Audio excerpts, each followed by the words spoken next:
เหยียบเลยแล้วก็ใส่เลข2ดึงมาสิบ่แมนเหยียบจำเลยขาดโอเคถึงแล้วโอเคปล่อยซะโอเคถามมันสิมอดเขาก็เหยียบโอเค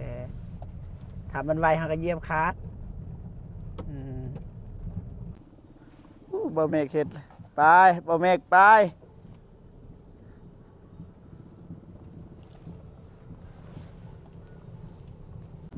เยี่ยมยกโป้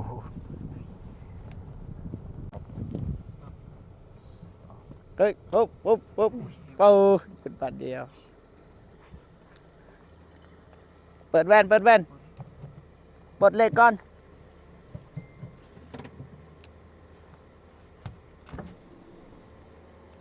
โอ้อีกมาเฮียนต่ออีกมือหนึ่งมั่นใจแล้วแต่ว่ามันก็โบเซียนนั่นแหละ บ่เซียนเลยแต่เขาก็ถ้าเขาบอประมาทก็ได้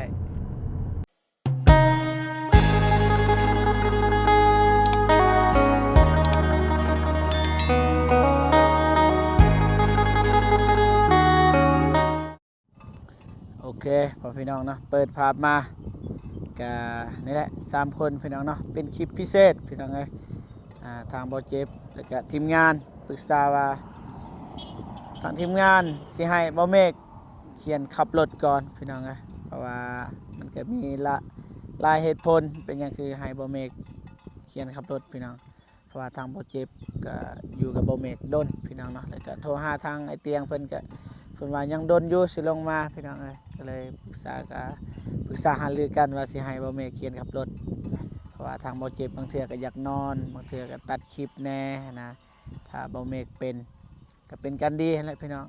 ถ้าเฮ็ดหยังก็เป็นเบิดก็เป็นการดีต่อบอเมกบางที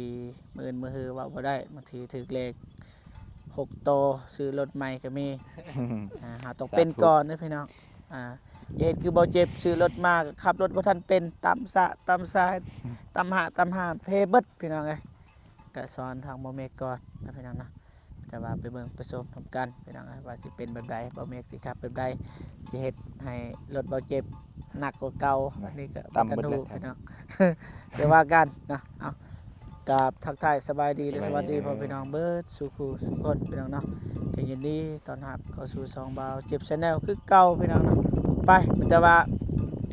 ขึ้นรถเลยพี่น้องเอ้ยแม่ตามเบิดทางแจทางจอกทางแจตามเบิดไปบ่แม่ขึ้นละสิ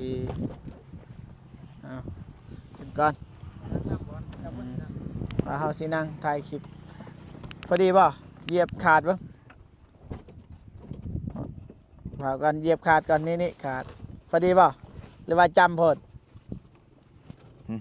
จำโพดพอดีเนาะพอดีพอดีเดี๋ยวบัดมาพี่น้องเผาสตาร์ทเด้อเผาลวนลามเด้อ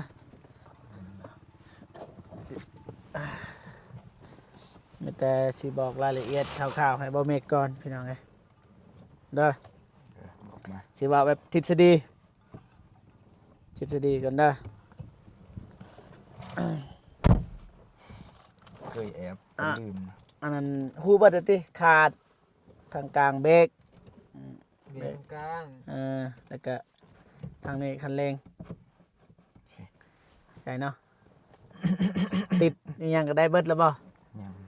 ติดรถติดเลยเหยียบขาดนี่ก็โดนบุดเสกเสกก่อนโอเคอันนี้สตาร์ทแล้วบ่เบื้องนั้นเลย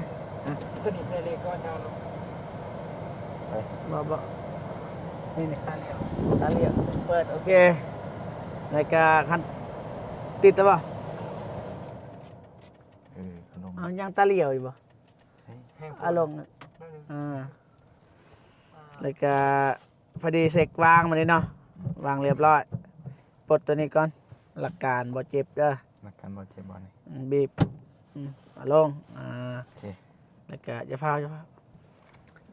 เหยียบขาดบ่เหยียบติดแต่บ่จักติดแล้วโอเค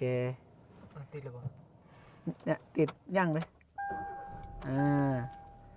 แล้วก็ฟังเขาเว้าเด้อคันเร่งในปากก่อนบ่ต้องเหยียบเด้อ โอเค โอเคบ่ต้องเหยียบใส่เลขมันนี่ไปหน้าเลขหนึ่ง เดี๋ยววางจ้อง โอเคมีแต่ว่าเห็นอะไรก็ได้ ถ้าเจ้ารู้สึกว่ารถมันไวเหยียบขาดทันทีแล้วก็เกียร์เบรก ขาอย่าเบรก บ่ต้องเร่งค่อยๆปล่อยเหยียบ ตอนนี้บ่เร่งก็ได้ที่ บ่เร่ง มันไหลเลย นะปล่อยเหยียบน้อยนิดแล้วบ่คือบ่แม่นว่าอันนั้นไปไป บ่เร่งบ่ บ่เร่งก็ได้ ค่อยๆปล่อย ปล่อย นี่ก็เบิ่งเลข3นี่ มาพาเพิ่นเอาก่อนสตาร์ทอีกเลขหนึ่งนี่มันไปเบิ่งนี่ใส่ไปเบิ่งนั่น จะ บ่ไปซื้อๆเบิ่งนั่น ไปซื้อ ไป ขึ้น โอเค โอเคเนาะ ขาดปล่อยเหยียบแบบนั้นก็ลองปล่อยน้อยหนึ่งเหยียบ คำมันสั่นแล้ว เหยียบปล่อยเหยียบปล่อยโอเค แม่น นี่ได้แล้วเด้ สั่นถ้าไปเหยียบเลย นี่เวลา ว่ามันไวก็เบรก บ่ เหยียบขาด เหยียบขาดก่อนจังเบรก ขาดแล้วเบรกเนาะ อืม โอเค อ่าเจ้าว่า อ่า เปิดปีนเลยพูนเบางเทิงเลยซื้อเลยบ่มีเข็ดแล้วบัดนี้ เคยแอบแต่บ่เคยขับจักเทื่อ โทษลิ้นบวงมาไหลโทษเวลา จืดเด้อขาดเด้อจืดขาดอย่างเดียวถ้ามันไหวกระปีนนี่ขับเล็กหนึ่งก่อน ขาดแล้วก็แต่เบรกบ่ บ่แตกอะไรไม่ตะเกียบบัดเจ้าเป็นใส่คันเร่งที่ถ่ายให้เบิ่ง บ่เป็นนะโอเคจริงจังวันนี้ที่ไปซื้อไปซื้อพุ่นเหยียบขาดวันนี้เหยียบเลยเหยียบจำเลยมาทางลุม ดึงกลับบ่ มันจังสี่ ต้อง ว่า หักก่อน ซื้อก่อนโอเคหักก่อนนะเนี่ย หักเข้า หักลงแล้ว เลขสองบ่หักก็ได้ไปพวงมาลัยต้องซื้อก่อนปล่อย เลขหนึ่งก่อนที่ เลขหนึ่ง ต้นวิ่งต้นวิ่งจะมาเปลี่ยนเลข2นะแอป ไป เล็งอันหนึง ดึงบ่ เล็งก็ได้ขอที่จะปล่อยขาดแต่ช้าๆเวลามันสิหมอดจะก็ต้องเหยียบขาด โอเคเข้าใจ โอเคเหยียบเลยแล้วก็ใส่เลขสอง ดึงมาซื้อบ่ แมนเหยียบจำเลยขาดโอเคถึงแล้วโอเคปล่อยช้าๆโอเคถ้ามันสิหมอดเราก็เหยียบโอเคถ้ามันไวเราก็เหยียบขาดอืม เนาะ โอเคห้ามไปตำก้อนหินอยู่หันเด้อ เวียนแล้วบ่เจ็บเบิดงบไปอีก บ่เป็นหยังไอเตียงออกซอย มือปืนจะเอ็ดรถน้องนี่อันนั้นแหละอายเอ้ยอุตส่าห์สอนผมเป็นอื่นหาสิซอยกันครับอันนะพี่น้อย เวลาบ่เจ็บเมื่อยที่ เว อยา ลาก ตัด มวย คลิป คนนี้ เหมือนเฮาพัด อยากหลับ นั่ง นอน ไปซื้อพัด เราพัดถ่ายคลิปหั่นนะ เวียกเนาะ บ่ได้เวียกพัดจักขับรถจักอยากตัดคลิปมัน ก็เลยแบบซอยกันนั่นแหละถ้าเขาเป็นมันก็เป็นการดีต่อเขาจะน้อยเรื่องก็สิให้ออกเส้นทางง่ายแบบนี้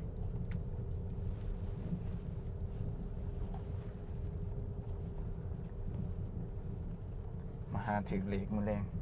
มันจันทร์บ่มัน เออ ชื่ออะไรสั ทางนี้ก็ขับรถเป็นอยู่ทางนี้อาจารย์ ระดับอาจารย์ อาจารย์จันทพรอาจารย์แต่งเพลงแต่ว่าเป็นอาจารย์ขับรถ เรียนมาอยู่ครับ นะ ใบขับขี่คักแน่น มีปะ บ่เจ็บมีหรือบ่ บ่มี อ๋อ เอานี่ขี่มาครับสมพอตำสะตำสาย ต้องไปสอบก่อนนะ เจ้าของก็ตอนนั้นก็ตั้มเหมือนกันครับ ประมาณเป็นปะ แต่นำล้อเก่าน่ะจะน เจิมก่อน ำล้อเก่าเลยให้มันเสีย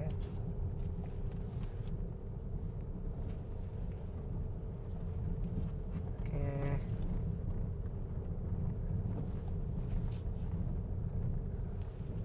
เหยียบขาดเหยียบจำเลยขอชิลงแต่รถปลดเหล็กกับเหยียบประจ จำบ่ ำเวลาเหยียบเด้อเหยียบเวลาจะปลดเหล็กนี่เบิดซ้ำนี่ใช้เหล็กมาเนี่ยง่ายเบิดนี่โอเคเขาชิลงรถเด้อสิทายอยู่นอกวันนี้ให้ FC เบิ่งทางนอกอีกว่าเป็นแบบใดเด้อไม่น้ำเจ้าก็มี โอเคใส่ถึงหนึ่งไปก่อน ไป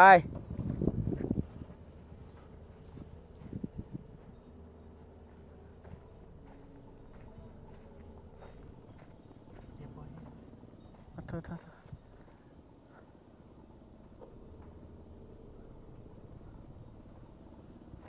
โอเคบะเมกเห็ดไปบะเมกไป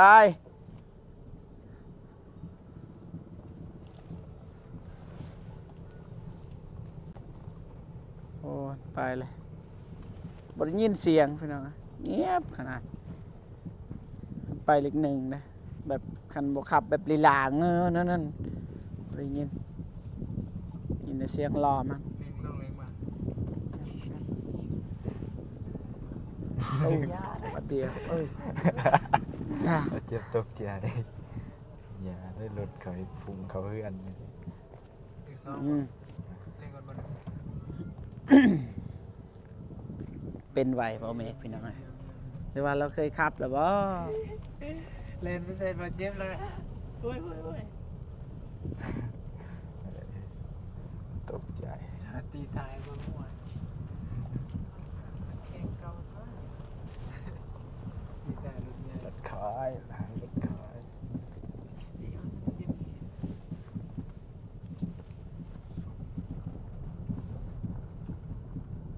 เมื่อย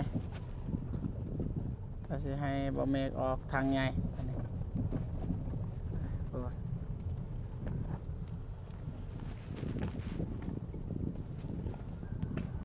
เยี่ยม หยกปู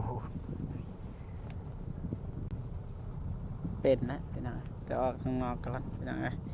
จุดคลิปก่อนพี่น้องโอ้พี่น้องดูเริ่มไหวเด้โอ้ธรรมดาเด้อบ่เมกพี่น้อง ขี่ท้าทาย ตรวจ เกี่ยวกับโกน แต่ว่าจะได้บ่เจ็บสีเข้าไปท้ายข้างใน อย่า สิออกเดินทางต่อ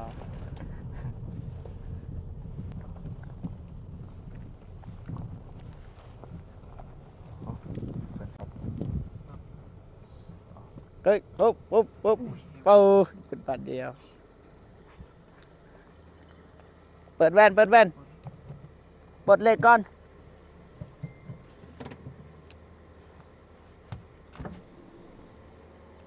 โอ้ โอเค ถ่ายรูปก่อนเอาเด้อ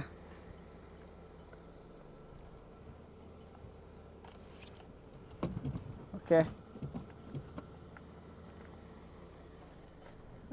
กูสักดิรอดเอา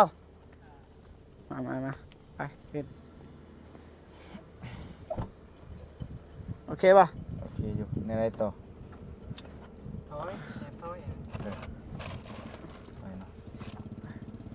นะถอยหลังไปนะ เปิดแวนก็ได้เพื่อความสะดวกเลยครับอยากถอยป่ะอยากถอยก็ต้องปรับให้มันซื้อก่อนเข้ารถจะลองไปบ้างเล็กหนึ่งไปก่อนนะครับเบรก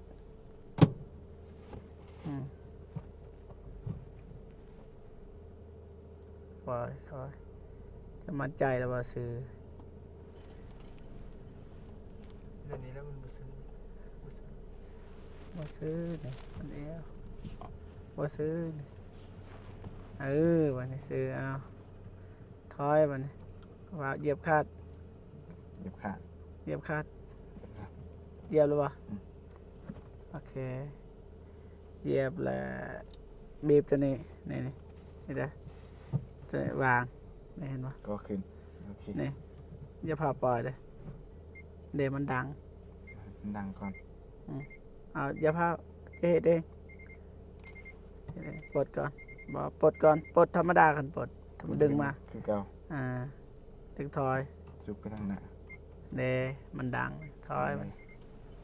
อย่าพาบ่พาเอวก็ได้บ่พาลิ้นเฮาต้องเบิ่งเส้นทางก่อนเส้นทางสื่อเฮาก็บ่ลิ้นให้มันอยู่ตรงนี้คือเก่าโอเค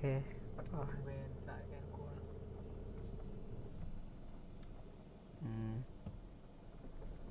เอาเกือบมอด ตัวนี้เอาไว้เบื้องหลังเห็นบ่ แต่ว่ามันบ่แจ้ง บ่เห็นเนาะ เวนแสดงกับปรับลง เบิ่งเบิ่งแหวนโอเคเหยียบเวลาไวมันไปไวเขาก็ต้องเหยียบคาดแล้วก็เกียร์เป๊ก ต้องถอยกับหลังบ่ถอยไปบนไปยันมาเนี่ย ได้ปะ ไปก่อน ให้มันสิ้น เป็นหากันเนาะ โอเคไป ค่อยๆไปใจเย็น เย็นสุดเท่าที่เย็นได้ครับรถถ้าเจ้าเก่งทำใดคนเก่งก็บ่ประมาทนะครับรถประมาทมือใดแหละคือหู้นะประมาท โอเคปะโอเค โอ เนาะ เคเหยียบขาดปลดเหยียบเบรกเหยียบเบรกคือเขาเหยียบเบรกโอเค มาดึงเหยียบขาดวัฒนนันท์นะเมื่อกี้เอาไหม จำปะ โอเคเดี๋ยวมันบ่ดังเร่ง เล่นก่อน เร่งโอเคปล่อยเธอหน่อยถ้ามันไวเลยเหยียบขาดทันทีตั้งสติเร่งเร่งแหงแล้ว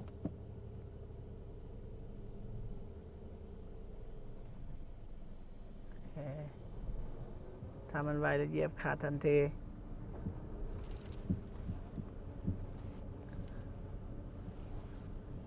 ไปถอย ถอย มันกลับคืนนี่คืนแล้วก็ถอยหักอีกโอเค แอบเบิ่งแวนเลยเด้อ เดี๋ยวหลังไม่ได้ให้นอนรถใหญ่จะไปส่องหลัง เอียวยันถือกันนะเอียว คือแวนแล้วนับสอง ยันถืออันนั้น ถึงบ่ ทีมเธอเนี่ยโอเคถือ โอเค เลย บ่ ซื้อวันนี้ถอยซื้อเลยอันนี้ซื้อสิเจียวบ่เห็นเบื้อง เวนเหรอ เอาแวนลง บ่ลืมบ่ หัวลึงมันไว้ บ่ลืม อยากจะนาซีให้ออกเส้นทางใหญ่ทางใหญ่ต้องเย็นเท่าที่เย็นได้ที่สำนี้ได้แล้วจะออกเส้นทางใหญ่เหยียบขาเพราะมันจะติดได้ย้อน ไปนิดนึงไปได้บ่ ไปจะขึ้นเสลียงเลยอะไรจะขึ้นเลขหนึ่งเลยปะโอเคเบาๆก็ได้อยู่ เบาๆก็ได้ โอเค ไปโบฟาวปีนฮะก็ให้รถมันไปก่อนโอเค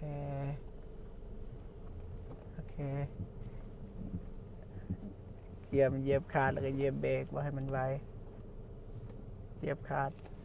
เหยียบเบรกคือเขาทำอะไรมันขึ้นบ่ได้ขึ้นเสลียงทางนี้เด้อ สิบ่ ไปลุมๆโอเคเหยียบโอเคเร่งมัน ใช่ จะประทันปอดขาดเร่งก่อนจึงปล่อยโอเค ไฟแดงมาแล้ว ไฟแดงฝนไฟแดง ไฟแดงแล้ว พี่น้องไง อยู่บ้านเฮาเนี่ยไฟแดงตลอด เหยียบขาดเหยียบเบรกให้เบรกบีบแกแห้งๆนี่แหละไปคอย ทางผิวอ่ะ แมน เหยียบคาดเวลามันเครื่องจักรมันสั่นรถรถเหยียบคาด ดื่มบอกเดียวบอกช่างมา บ่ใช่เลยได้มันสิสับสนเพิ่นไปแต่ว่าคันเลี้ยวเนี่ยเอาไว้อันนั้นก็ได้ เด็กจวดมาแต่ เจอบ่เจออ้ายบ่ตูน อ๋อ โอเค เกิดอุบัติเหตุ เจ้าประมาณอันนั้นเซนอันนั้นเด้อเจ้าประมาณ เส้นกลางวะ โอเคไปโอเคไปเส้นกลางแบบเบิ่งคือจะไปสำนันเลยจะจื้อเลย กับตัวเส้นขาวนะจะจื้อเลยสำนันเลยระยะห่างสำนันเพราะว่าเฮาบ่เป็นเด้เฮาก็ต้องสำนันเลยจื้อไปใส่เลข3นี่มานี่ สุกไปหนา เอา บ่ ขึ้นเทิงเลยสิเอาขึ้นเทิงเหยียบขาดปล่อยโอเคถ้ามันไวแล้วก็เหยียบขาด โอเค จะประมาณเซนนะจะประมาณเซนอันอื่นไม่ต้องเบิ่ง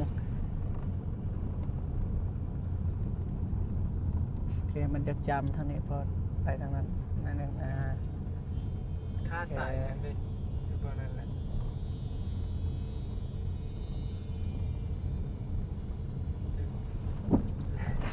บริก็ได้บริก็ได้ ตก บ่ให้ฮักบัตรเดียวมันหักบัตรเดียวมันสิคือคู่แล้วคือรถทีบขี่แล้วก็หักบัตรเดียวเสียหลัก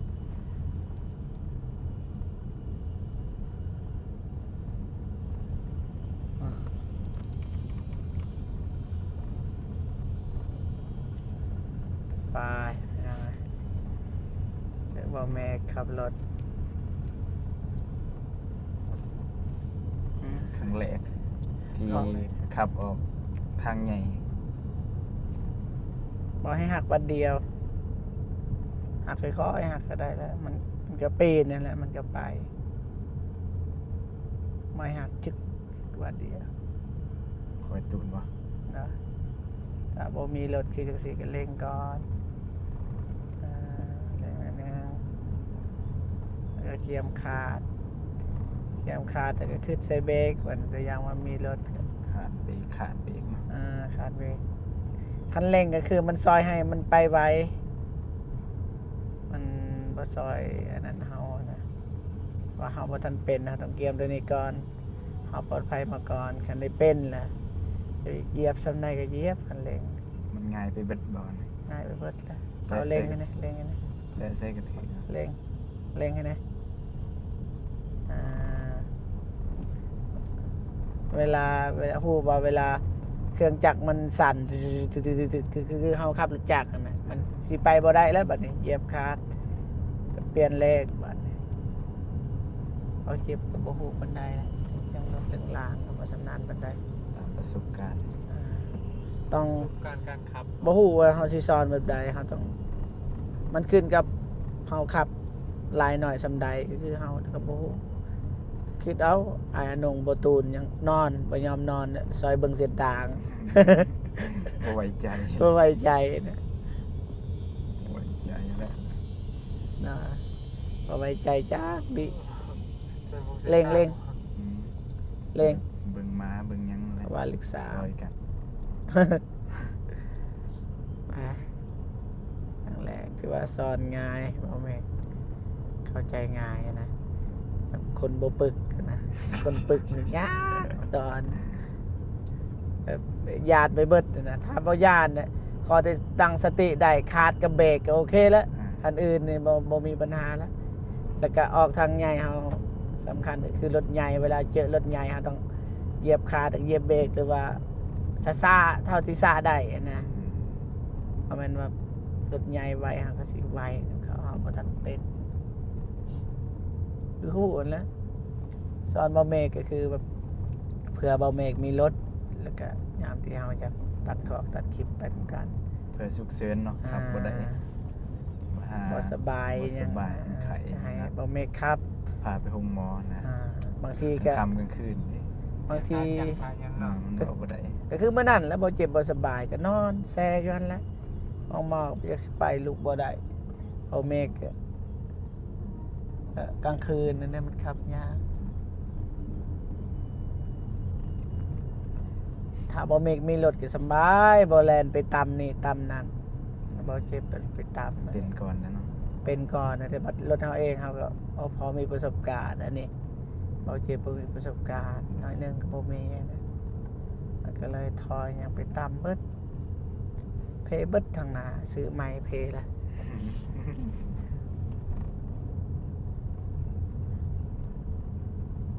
ไปก่อนฉันจะกล้าขึ้นนั่นนี่สุดยอดแล้วบ่กล้าให้ขึ้นนะควรพูดบ่กล้าขนาดบ่ฝนก็ยัง ขึ้นภู ขับรถเป็นขับรถอะไรปีกยังรถเฮาก็ยังไปเร่งลึกหนึ่งจำเลยยันบ่ขึ้นเพิ่นว่าบ่ลึงรถให้อันนี้เฮาบ่กล้าจันทพรเป็นบ่มีใบบ่ใบขับขี่บ่ มี อ๋อจะเคยมีรถบ่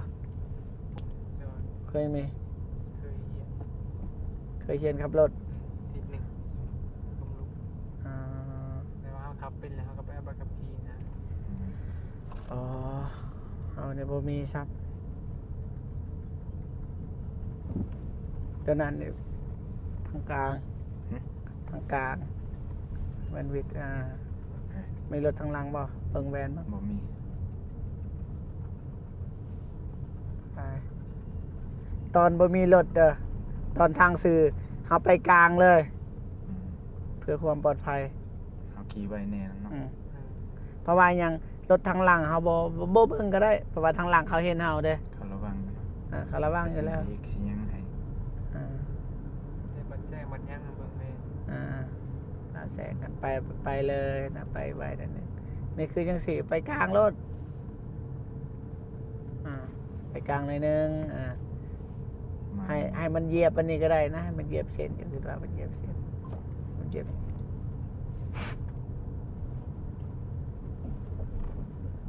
อืม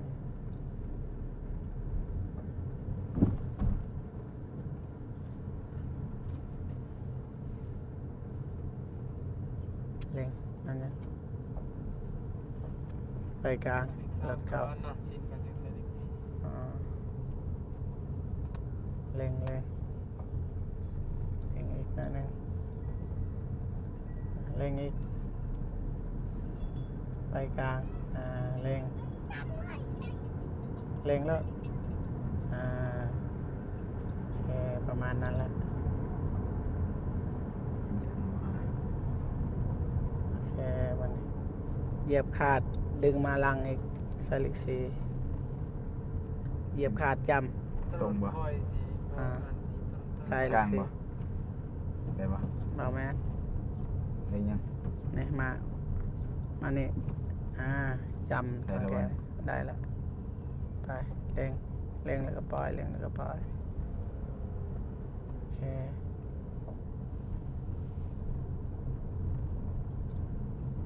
เร่งมาปล่อยเลยครับเร่ง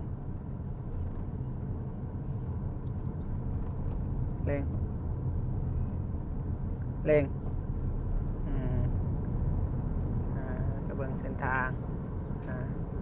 หัน เฟลอมัว บัฟฟาโลบอแมน ข้าว อันนี้คือ ไฟเหลือง ไฟเหลืองสติ ป เล ล่อย ยไปเด้อเรือ ไฟเขียวตอนนี้ ไฟแดง โอ้ เหยียบขาดเหยียบขาดตะเกียมเหยียบเบรก เกือบเหยียบคันเร่ง บอเหยียบคันเร่งก็ได้ข้อที่ขาดนี่เจ้าจือเลย เจ้าจือตายตัวเลยนี่คือขาด ขาดตลอด นี่ปะปงไว้ตลอดนะขาดบ่เคยปะมันใจคันเร่งกับเบรกนั่นแหละที่ปะนะพวกกันนี่บ่ย่านเนาะนี่เขาอยู่เมื่อกี้เขาบ่ย่านคือว่าคนขับรถเป็น กดเลขมันนะใส่เลข3ขึ้นเทิงเหยียบเอาขึ้นเลยเลข3แล้วนะเหยียบวางแล้วก็เหยียบเบรกค่อยไปโอเคเป็นโอเคได้แล้วฮะ ลืม ไปรถเหยียบรถเฮาบ่ทันเซียนบ่เฝ้าเลขว่าคุมมันหยังเพราะว่าเฮาเขียนเส้นทางงามมัน มัน บ่ ออ ต้อง โต้เด้มันอัตโนมัติ ฮะ ระบบทางการอัตโนมัติ บ่เลขบ่เลข เฮาเลขแบบทางนี้เฮาลืมนะเฮาเผื่อบ่ได้เด้มีหลักมาลายก็ต่ำเลยแหละนี่คือจังซี่หลักมาลายขนาดเลขเฮาบ่เลขรถคุมสำหรับซั่นเลยไป คุม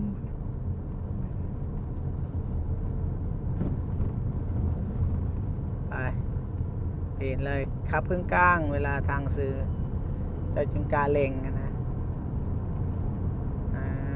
เด้ไปขึ้นนะเด้พี่น้องเบิ่งเอา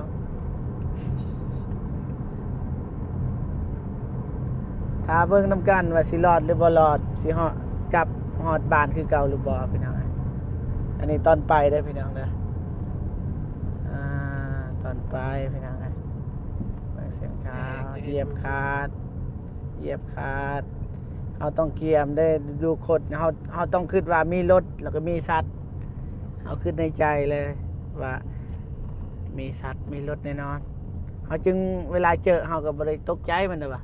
นะ เอาเกียมมาก่อนเร่ง ใช่แล้ว กันแบบ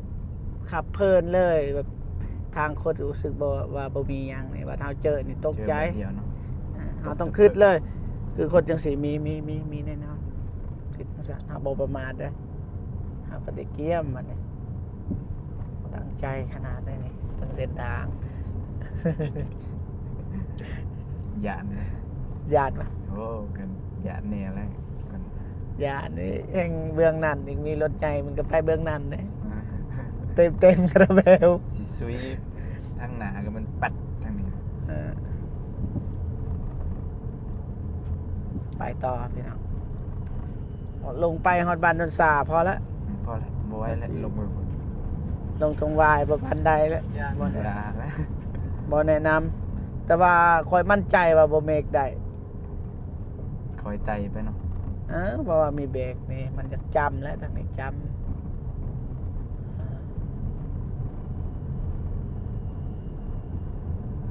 ตอนทางสื่อนี่พยายามเหยียบเส้นเลยจะลองเบิ่งมึงใส่แหวนจะเหยียบบ่เสร็จ เหยียบอยู่ประมาณนี้จ้ะ อันนี้เย็นอันนี้เอา แล้วพวกมุซึกใส่ตีนใส่กัน เหยียบคาดแล้วก็เกียมเบรกอันนี้เหยียบคาดเกียมเบรกก็ได้ว่าลงคอยเด้อลงคอยแต่ว่าจะยกลงด้วยเลขก็ได้จะเหยียบเบรกกับคาดคือเก่าหั่นล่ะจักถึกสอนวิธีจักบอกว่าเฮาบ่ได้เรียนเด้ ตามประสบการณ์ขับเองวะ เด้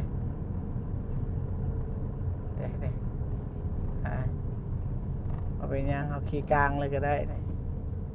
เบื้องหนึ่งนี่เหยียบเลยเส้นก็ได้เร่งไปต่อเห็นเด็กน้อยผู้แก่เสือแก่เครื่องหากระใส่ส่งอ้อ มันเลย ว่าสิบ่ตัดคลิปตัดคือเก่า สิลงไปเรียว แรงอย่าปีน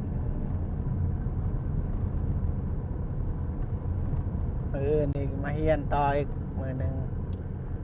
มั่นใจแล้ว แต่ว่ามันก็บ่เซียนนั่นแหละ ๆบ่เซียนเลย แต่เฮาก็ถ้าเฮาบ่ประมาทก็ได้บีบแก้ทักทายคนรู้จัก สอนทุกอย่างเลย เห็นคนรู้จักต้องเฮ็ดแบบนี้ มาใส่เลยเนี่ย เอาคนรู้จักเลยเด้รถเขาเด้อ นี่ต้องไปยิงเลย จักเอาเขามีเขาก็นี่คือจังซี่นี่น้องชายนี่จีบไปได้เขาขี่รถไวบ่ทักเขาสิตกใจ สูตร ผู้ใดน้องอันนั้นอันตุ่ม อ๋อ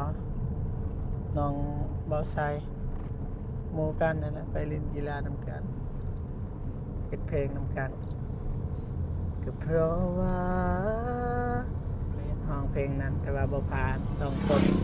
อัดเสียงเบิดคืนบ่ผ่าน ก็เพราะว่าฮะ เพลงนั้นน่ะนะซีแชทบ่คือเก่า มันยังกิน ไปวันนี้เร่งไปกลางเลยใส่เล็กซีตบหลัง เหยียบปุ๊บดึง ตบปล่อย ปล่อยสบายไป เร่งเร่งเร่งเร่งเร่งเร่งแล้วนะอ่า จัก มาเฮาอยู่ในรถ มัน นะ บ่ทุนนี่ ไปตามเลยหลักตัวนั้น สวีเอาหน่อยหนึงบ่เจิมก่อน โอเคเหยียบขาดปลดตัวนั้นขึ้นเทิง อีก3บ่ แจ้เบื้องนี่คือคอยปีนรถอย่างนี้แหละบอลการตำรวจเอาอันนะได้บ่อย่างนี้ โอ้น่าจะ น่าจะ บ่ บ่ ได้ ได้ได้มันน้อย ได้แล้ว ไปต่อมันน้อยสำหรับโบแม็ก น้อยเกินไป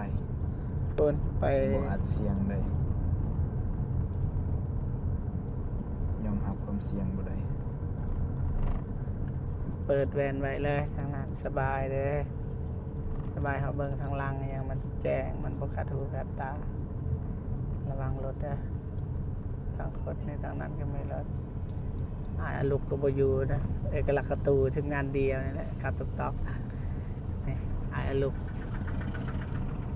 หลักกระตุก เล็กน้อยนะหยุดคลิปก่อนยันว่ามีคนแก่ผ่านมาบิดอีกหน่อยถ่ายต่อมันเนี่ย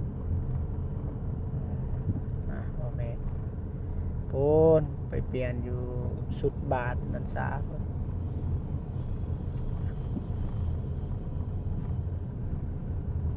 ลองเหยียบขาดบ้างเหยียบจำเลยเกียมเบรก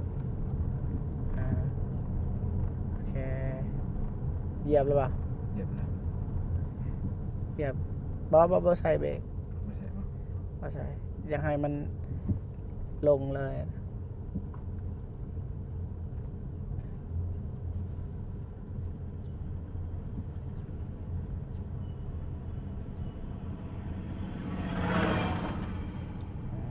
ไป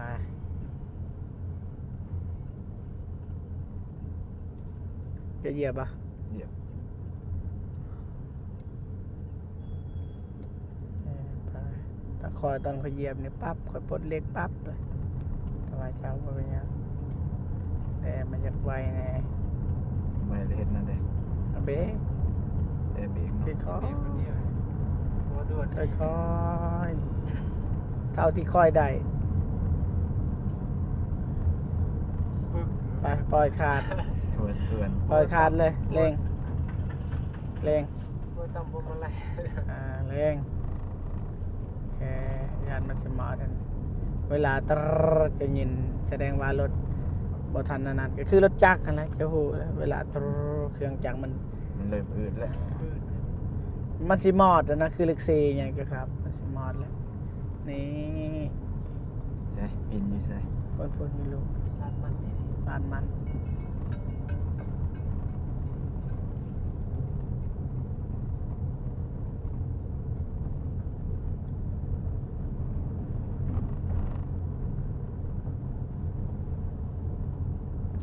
ลงแล้วป่ะลงลุมแล้วป่ะ นี่บ่ ไปก่อน ทำลงเลยบ่หรอ บ่ลงแล้ว เหยียบคาดเหยียบเบรกไปกลางที่พอไปแข่งเหยียบเบรกเหยียบไปได้ป่ะ มันจะ เลขมันนี่ ไปได้ป่ะได้อยู่ ใส่เข้า เขานี่บ่ เขานี่ ท้องลุมก็ได้ เข้า ไป บ่ ก่ ได้ อนไปหน้าก่อนไปหน้าก่อน หยานมัน ไปหน้าหน่อยนึงไปหน้าหน่อยนึงกดเลยเล็กกดก่อนดึงเลยเหยียบเบรกหน่อยนึงอย่าเผาปอดหน่อยนึงบ้างมันจะปีนเลยปล่อย ใส่ เล็งหนึ่งก็ได้ กินมา เหยียบขาดปีนเลยปีนเลยปีนเลยไปปีนเลยปีนเลยปีนเลยจะต้องเกียมขาดขาด ปรับตัวบ่ทัน เล็งเล็งปล่อยแหงโพด แม่นบ่ แหงโพ วั ด นนี้เนาะ ไปค่อยๆ ปีนปีนแล้วจำเลยปล่อยเล็งอีก ได้กันเล็งนำ แล้วก็สับว่าอันนั้นอีกเหยียบขาดสั่นแล้วก็สั่นเมื่อกี้นี่ มันซับบ่ถือเนาะหลาย ไปทางนี้ก่อนแล้วก็ปีนมันให้ได้อยู่ปีนเลยไปเกือบบลอดเลยอันนี้โทษเล็ง ได้ไหม พอเล็งก็ได้เล็งหนึ่งไปได้อยู่เคยมาได้ไปเลยลงบอลเมื่อกี้นี่ ก็ว่า ลงทางใดก็ได้นะที่เจ้าคิดว่า ใช้แบบเสียนนะเข้าใจ โอ้บ่ทันหยาน จินตนาการแบบเสียนนะ ลงมา พูด เข้า พูดถึง มีรถป่า คือปีนปีนไป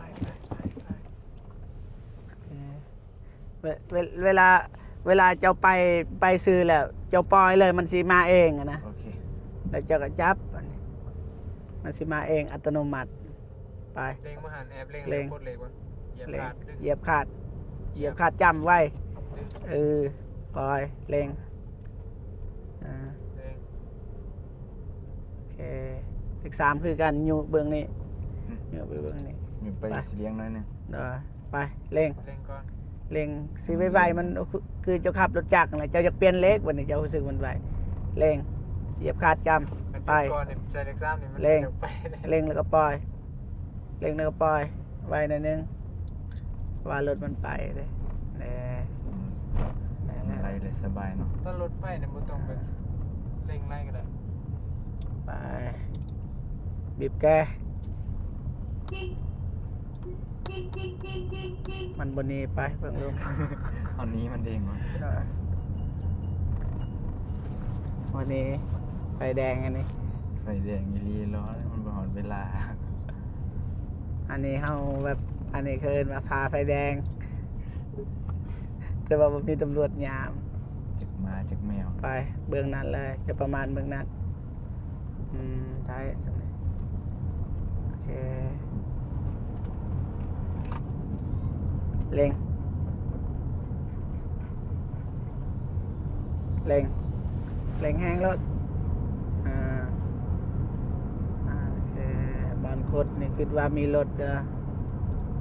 จะประมาณเอาเส้นตัวนี้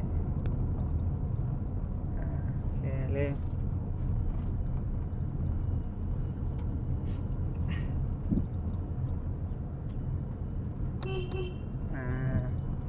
แบบนั้นแต่ว่าอย่าตกใจหลาย อ่ะ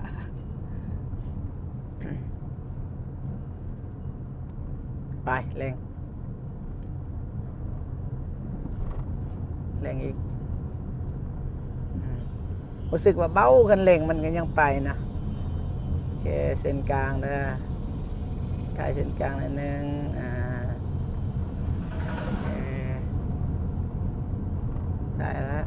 มืออื่นขับอีก วันนั้นเกินไปแล้ว แต่นอนบ่หลับ ถือเลขมื้อแรงนอนบ่หลับ จะไปอยู่ก็ไปเหยียบ ซื้อแล้วเอาไปเมื่อกี้ ยัง ดีไปเหยียบบ่ จะเกิดว่าจิลิกเมื่อกี้ประมาณว่าตนเป็นเนี่ย ดาวิด ปีก อ่า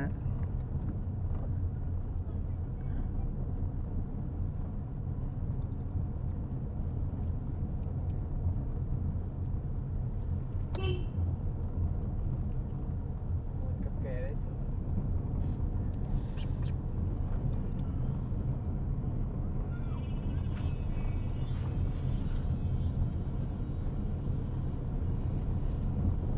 จำสิรถเขาเด้ออันตรายรถเขาแพง หน่อยหนึงก็ว่ารอไป10,000 กว่าบาท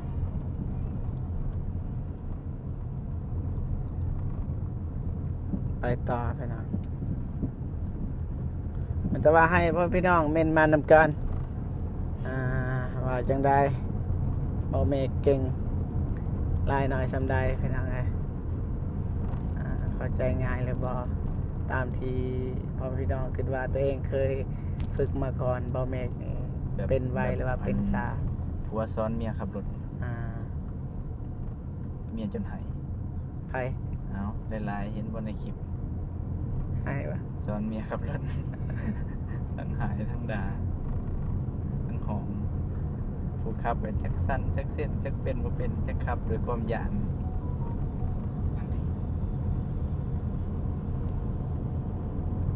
โอเคพ่อพี่น้องทางเฮาก็สิหยุดคลิปก่อนพี่น้องเอ้ยเพราะว่าทางไฟแบตโทรศัพท์ก็อยากเบิดแล้วพี่น้องเอ้ยไปพี่น้องเอ้ย บ่สบายคือนั่งอยู่ซื่อเนาะ แม่น ขับรถ เออ นั่งอยู่ซื่อนี่จะเฮ็ดหยังก็เฮ็ด แม่น ลิ้นโทรศัพท์ก็ลิ้นอยากนอนก็นอน ขับรถยากต้องเบิ่งเส้นทางต้อง จดจ่ออยู่ตลอด โอ้ต้องมีสติตลอดเวลานะอยากนอนก็ต้องอยู่หั่นละหลับในก็พูดหนึ่งอีกไปต่อพี่น้องเอ้ยลำบากเขาต้องเกมทุกอย่างอะนะเร่งแล้วก็เอียอันหนึ่งคิดว่าท่าพอดีเลยก็เร่งบ่มีรถแล้วบัดนี้เร่ง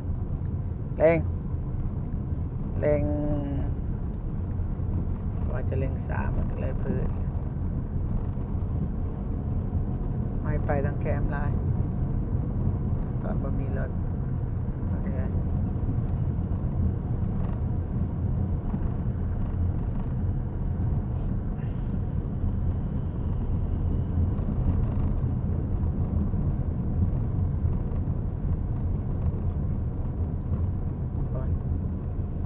มาแต่ไห้มาแต่นาพี่น้องมาแต่หัวมาแต่สวนโอ้อารมณ์เปิดเพลง เพลงเปิดบัง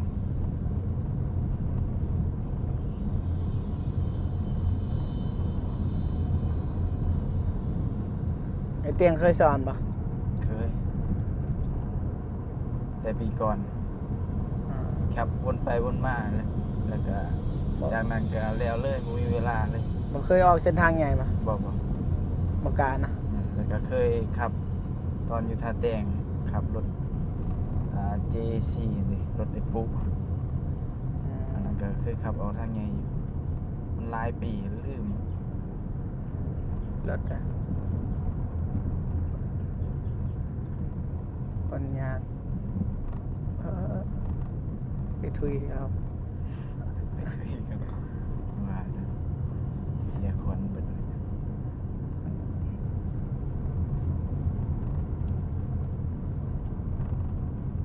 ถ้าจะเป็นรถนี่รถไอเตียงให้ไงายเสียปะจะไปทางขีลายเนี่ยจะขี่เป็นแน่รถไอเตียงปริยานยังเด้อเอาต้องระวังถอยกับระวังบ่มีกอง มีกล่องเนาะง่ายกว่านี้ ง่ายกว่านี้มันเห็นนะแล้วก็เราต้องระวังหลายอย่างนะหนึ่งมันติดมันต่ำมันนะเสียวมากเลย ขอโทษเอาเปิดแวนในเสียงมันดัง ตกใจนะ เสียงรถนี่ก่อน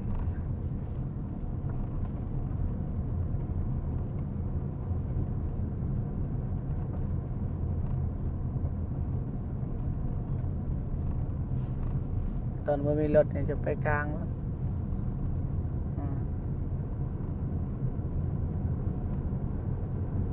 มัดสิฮอดโคตรเลยจะไปเห็นจะเกิดมาเลดจะเองที่เจ้าคือแข่งรถนั่นล่ะ ใช่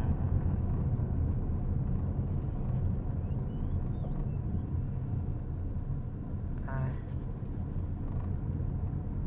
มีรถเร่งมันโอเค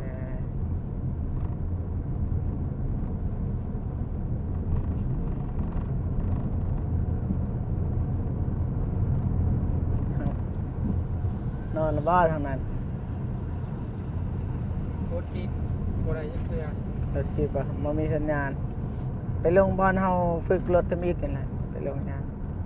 สัญญาณเต็มอันไฟแดงมาได้เหยียบขาดไปปลดเลข2โอเคเร่งแห้งรถแล้วก็ปล่อยเร่งรถแล้วก็ปล่อยไม่ให้ปล่อยบ่เดียวเร่งรถบ่เป็นหยังมันไปบ่ได้อะนะขาดทำบ่ทันปล่อย คนนี้ยังไงงวดแล้วสิวะ ไปทางกลางใส่เลข3เลยเหยียบขาดใส่เลข3บ่ต้องเบิ่งก็ได้เฮาคิดในใจว่าเป็นเลข3มันจะเป็นเลขหนึ่งนะจัน ไปเร่ง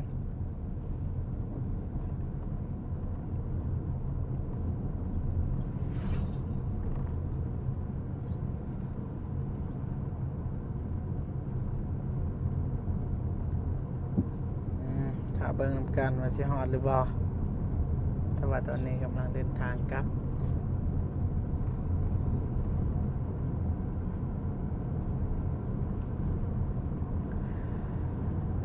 ปู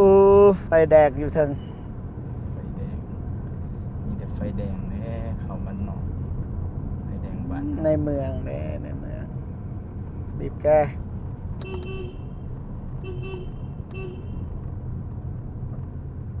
เล็กบีบแก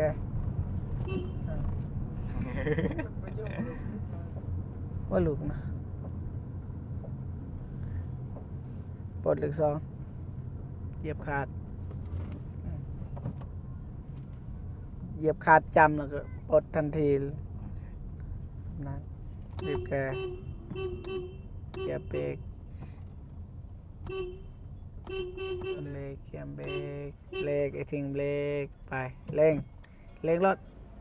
ไปปล่อยขาดประทันปล่อยเร่งอีกแล้วก็ปล่อยโอเคเนี่ยมันทำตะกรึดมันสิหมอดเจาะเบรกเดี๋ยวเหยียบขาดอีกเทีนึง จะเข้าไปอีกเบรก ให้มันวางก่อนแล้วก็ไปต่อเปลี่ยนไปเบื้องนั้นไปอีกโอเคได้แล้วเป็นอย่างมือใหม่ ให้อภัยบ่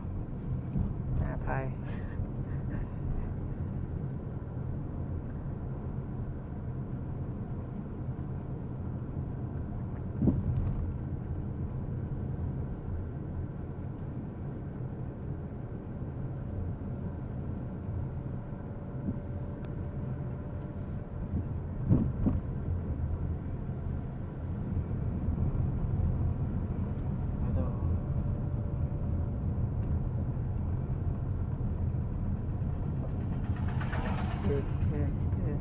จะเปลี่ยนนำจะประมาณเลยนะ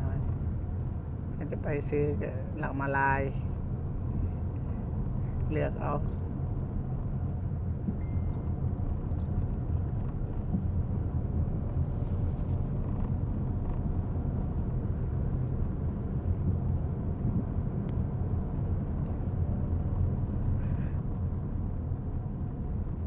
เลข2จนวิทย์นี่ใส่เลข3นะ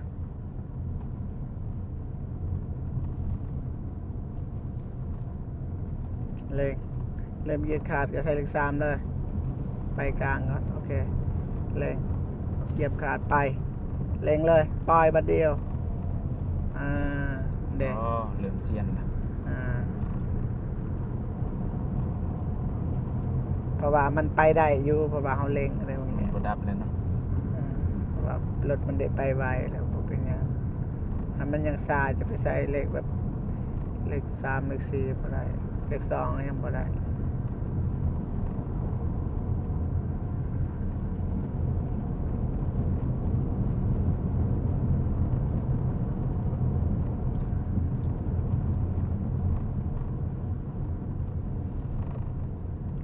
เริ่มหิวข้าวแล้ว ไปหากินข้าวบ่ซะ ได้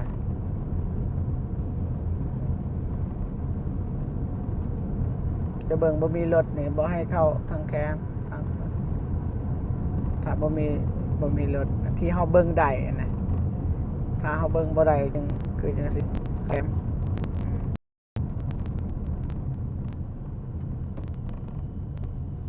สับข้างแล้วบัดนี้เดี๋ยวเจอบอลจุดหมายปลายทางทางบอลเดิน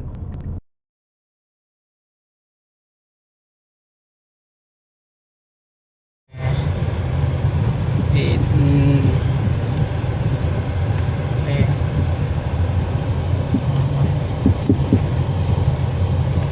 ลงเสลียงนะเสลียงหยับไปแค่เหยียบคาดมาเสลียงเองเกียมเบรกมาให้มันลงไว้โอเคไปปล่อยเร่งปล่อยเลยเร่งแล้วก็ปล่อยเร่งแล้วก็ปล่อยโอเค เปลี่ยนวัน โอเคมาเรียบร้อยเป็นไหนปลดเลขก่อนปรับปลดเลขดึงบอบีบก็ได้ดึงอีกปะนี่ว่านี่พอนได้ปิดกระแจปิดอีกบถอดปิดก่อนทั้งถอดเรียบร้อยพี่น้องไงเป็นยังไงเมนมานำกันพี่น้องไงโมเมกขับรถครั้งแรกรถโปรเจกต์พี่น้องไง ที่ครับ ดนเนาะรถใหญ่ โอเค ที่วิทยาเนี่ย โอเคพ่อพี่น้องนะทางเฮากะสิจบคลิปก่อนเพราะว่ามันหลายนาทีเลยพี่น้องยันพี่น้องเบื่อพี่น้องไงเพราะว่าเฮากะตายโดนเกินไปแต่ว่าขอบใจขอบคุญขอบคุณ FC ทุกท่านที่เข้ามาให้กำลังใจตลอดมาพี่น้องเจอกันคลิปหน้าพี่น้องตามมาเม่นมาด้วยกันว่าเป็นแบบใดสบายดีเด้อไปบ๊ายบายพี่น้อง